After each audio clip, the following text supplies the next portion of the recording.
You're listening to the Back Porch Talk Podcast.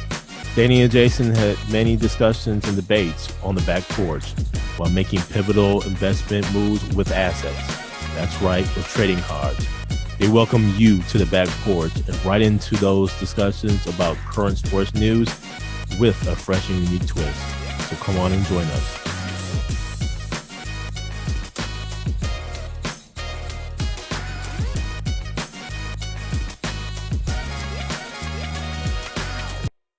Welcome to the Back Porch Talk Podcast. I'm your co-host, Jason. This is your co-host, Danny. And we have a tribute episode. Many of you all know, if not all of you know, that Kobe Bryant passed away in a tragic helicopter accident back on Sunday, January 26th. That killed a total of 9 individuals on the helicopter, which included Kobe and his daughter, Gigi. So as the country, as the world mourns and a phenomenal athlete, some would even say that he was a Renaissance man, but we also recognize the others who were tragically taken away from us as well. We wanted to, again, dedicate this episode to him and his family. Definitely give condolences and prayers and our positive energy. So with that, Danny, how did you find out about Kobe passing away and also the helicopter accident? Man, I was at my brother's house, and all of a sudden I received a number of texts and calls from friends and family. The texts were saying, Kobe, ? What happened, ? And then I saw that report from ESPN's Adrian Wojnarowski confirming that Kobe was involved in a helicopter crash. And then I knew it was real. I called back one of my good friends, and he told me what he had heard, and I could not process it. It was one of those eerie feelings where you lose someone that is not family or a close friend, but seems to be just due to all the time invested watching his career and life develop before my eyes on television. It was strange, too, due to LeBron breaking a scoring record the night before and Kobe's tweet flashing on the TV screen congratulating LeBron, not knowing that this would be the last time I would see him communicate to the general public. To know that there were other victims, including kids, made it even worse to comprehend from my standpoint. It was just sad all around. How'd you find out, Jason? Well, I was just coming from Chicago. I actually went to Chicago for my cousin's surprise 50th birthday party. And coming back, finally went ahead and was about to watch an episode of Power. And I was about to watch it. And next thing you know, I received a text from one of my friends here. And it said something to the effect of, Kobe, and it had the TMZ article attached to it. And so I was like, man, I just took a moment. I really just took a moment, and I sat down and was hoping that this was just literally a hoax. I was like, man. So I immediately Googled Kobe's name, and I didn't see anything else. I didn't see any other news outlets that, had anything on it. I too was like, let me just check it out on ESPN, ABC, or NBA TV or some other news outlet, CNN. Mm-hmm. I didn't see anything yet. Next thing you know, I'm starting to get a whole lot more text messages from everybody. I'm like, man, what in the world? What the hell's going on? There were a lot of news media outlets that initially reported inaccurately, and it just kind of left me waiting and wanting to know more of a confirmation of how many people were on a helicopter and potentially who was on the helicopter. Throughout the day, just, getting the news and all, and I was fixated on TV. I was getting calls, talked to some, people, what have you, and it was just a misfortune. That's how I found out, and it just meant the whole rest of the day being in front of the TV while everybody was still in shock and telling the stories, and everybody really trying to figure out what was the real data coming from the accident, what was the real information coming from the accident. So that's how I found out. So Danny, what are your favorite Kobe basketball moments? Here are a few of the on-court moments that I do remember. Being a Laker fan, I do have a lot, but here are a couple that come to mind right now. First one was that 2000 Western Conference Finals Game 7 versus the Portland Trail Blazers, where the Lakers were losing by 11 in the fourth quarter. This game was special in particular because the Lakers hadn't won a championship with Kobe and Shaq, and they're on the verge of being eliminated. And then all of a sudden, they go on this magical run, and Kobe throws that lob to Shaq to cut the game to 2. And then eventually they win the game and go on to win their first NBA championship. So that was a special moment from my perspective. Another moment that sticks out to me was Kobe's rookie year. And if you remember, he shot air balls a couple times to try to win the game against Utah in the playoffs. It was tough to watch at that time, but it proved that Kobe was not scared of the moment, even as an 18-year-old rookie. And obviously, seeing he had a 20-year career after that, the drive he had to be one of the hardest workers in the NBA and make him one of the most successful players in the NBA just due to that moment and other moments that drove him throughout his career. And one thing you knew about Kobe was unless he was injured badly, he was going to be playing that game. So you didn't have to worry about load management and all these other things that some of the players are going through right now. He had no concept of taking games off. He was always working to achieve his goals, to eclipse the NBA greats, which was one of the main reasons I liked him during his career. He loved basketball, and I love basketball, so I had a connection there, knowing how hard he worked, and basketball was his life, and that was my life for a while. Obviously, I wasn't as good as Kobe, but it was definitely something growing up. I was watching basketball, playing basketball, doing everything I could to be just around the game. How about you, Jay? One of my favorite Kobe on-court moments was in the 2000 NBA Finals, Pacers versus Lakers, Game 4.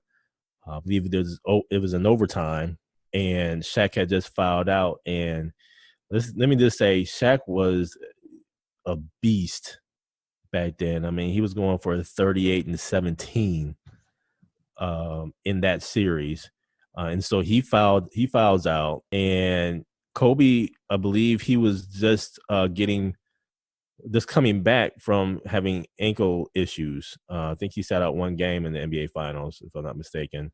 And he comes in. Shaq fouls out. He's in there, and he does his thing. And where he lifted the Lakers to the victory. Now that was a pivotal game. You're in overtime in the NBA Finals, and you're in Game 4. You can either be 2-2 in the series, or you can go up 3-1. And this was when it was a 2-3-2 format, and so that would have meant that they still had another game in Indianapolis. And Kobe comes out, and I remember him doing the putback. He had a couple of J's, mid-range jumpers, what have you, a putback miss. And then he calms everybody down and says, "Don't worry, I got it. I think that's one of my fondest Kobe moments. The other one, man, I would say his last game. Yes, of 60-point game, man. Listen, I believe I was in Augusta, Georgia for work. That night it was a special night. I mean, you had the Golden State Warriors going for the 73. And then you had Kobe's last game.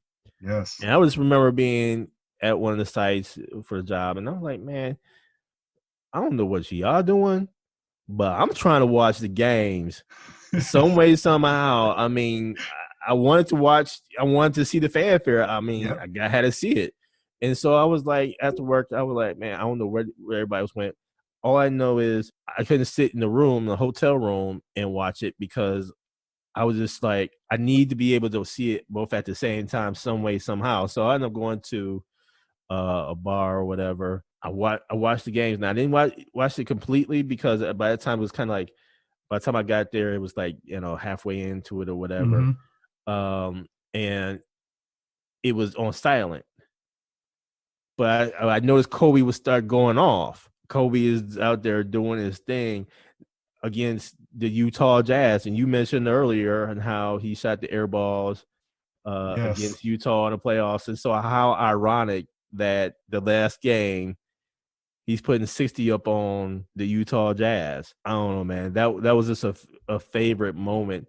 But in that 60-point game, I mean, why would Kobe go through? I mean, granted, it's his last game. I thought, man, who the hell else did Kobe have on the squad? I remember watching the rebroadcast of that game, and I was like, man, the Lakers had a sorry ass squad. And so, in looking at the lineup, you had Julius Randle, Roy Hibbert, I think Jordan Clarkson and D.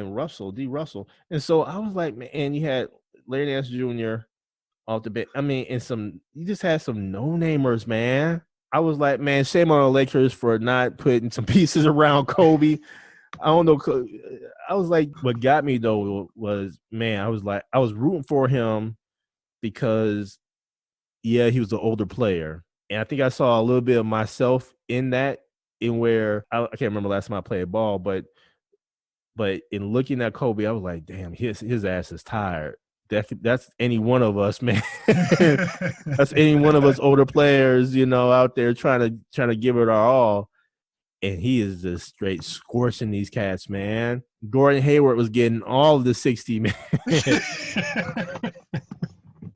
So that was a favorite moment of mine, man. Just the fact that he scored, one, because he had to score, because he didn't have any of the pieces around him, but two, man, he was sniffing victory, man. He didn't want to go out for the L. And so I definitely give him kudos and props, and that was another favorite Kobe moment on the court for me. So then let me ask you this, in terms of off the court favorite moments of Kobe, do you have any? As far as off the court moments, I would say observing his business acumen and the business ventures such as the books, the movies, the short films that he was involved in prior to his accident.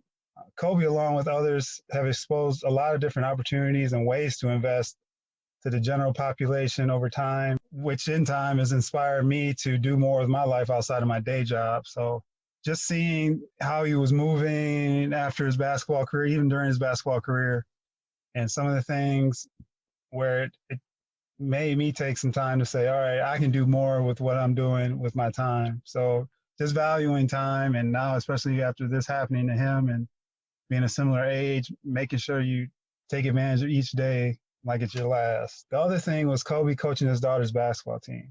Being involved in coaching throughout my life, it was cool to see him taking the time to coach his daughter and the other girls on the team. It's a commitment, obviously, and parents and family are trusting you to grow their children, not only in the sport, but mentally as well. So it was very cool to see him doing that. How about you, Jay? Yeah, I would say my favorite Kobe moments, if you will, off the court. I have to agree with you in terms of his business acumen. I remember listening to on the radio, listening to an interview with Kobe, and he was talking about his new book, his new children's book, and he indicated that it was like a cross between the likes of Alice in Wonderland and Harry Potter and whatever the case may be. And the more I listened to it, I really heard the passion and everything that he had in it. Mm-hmm. And it just so happened it's called the Wizard series. This one was the very first one, the training camp. And so I remember going to Barnes and Nobles. I remember going to Barnes and Nobles for something completely different. And I was like, let me just, check out what Kobe is talking about, right? Yep. Man, I picked up this book, and let me tell you, the book had a velvet cover to it, and the barcode was in the shape like of a lion, and it had all these. The paper was just totally different, and I'm like, yeah, this is a Kobe book, man. Just the level of detail that he put into it, and everything. And again, it's called the Wizard series. Training camp. And I would imagine the reason why he went through that is because he wanted you to be in the world, a wizardry world. As I picked up the book, I was like, man, this thing is like no other, right? And so I did not get the book. What I did do though was I listened to a sample of the book on Audible. And shout out to Audible. Hopefully we can get a sponsorship deal from you. But I listened to it on Audible, the sample version. you know how they give you like maybe a 1-2 minute clip, or whatever, right? Mm-hmm. And so as I'm listening to it, man, I'm hearing all these sound effects, all this stuff, right? And the voice was that of Felicia Rashad, aka Claire Huxtable. Wow. And so I'm like, Man. oh, this is money right here. This is money. This is a slam dunk. The combination of her voice and also just the sound effects. And I'm like, man, this is just straight, just put together. And so I ended up downloading was in our series, the training camp version. And as I was listening, I'm like, man, this is just a straight up story in an entirely different world, which is what he actually wanted. And so, man, I was a straight kid, man. I ain't gonna lie to you, man. I would listen to that thing before I go to bed, man. It was like my bedtime story up in this piece. And I was like, man, this thing is like really good and all. But it really pulled my imagination. And just the storytelling that he was doing, and just all the pieces. Each piece was almost like a team member. You had Felicia Rashad, you had the sound effects, and the way that he really pulled it all together and everything, man, that was just something phenomenal. And so I really encourage anybody who has kids even to really go ahead and look at getting this book, the Wizenar series. There's 3 books in that series, the training camp version, because it's a very good storytelling, and it is like a bedtime story, and it's very, very good. So I would say that is my best Kobe moment off the court, because I was just pleasantly surprised. But then it really tapped into my own imagination, in where I was like, man, if Kobe can do this, just telling stories, just based upon some of his experiences, but fuse it with a totally different world. I mean, it's no holds barred. Use your imagination and really have that work ethic to make that imagination become a reality. And I think that's something that I think Kobe really left in each one of us, just that whole piece there. So that's my best Kobe off court moment there. So with that, I would say again, rest in peace, Kobe, Gigi, and the other 7 individuals who lost their lives in the accident, and our best and our heartfelt condolences to you all. Hopefully, you will find peace and comfort during this time. And again, we wish you the best. Thank you for joining us at Back Porch Talk Podcast. You can also join us on Twitter by tweeting us at @back_podcast. For more information, you can go to our website, which is backporchtalkpodcast.com. You can also email us at backporchtalkpodcast@gmail.com. Again, thank you for joining us, and remember that there's enough hate in the world, so go ahead and spread a little love.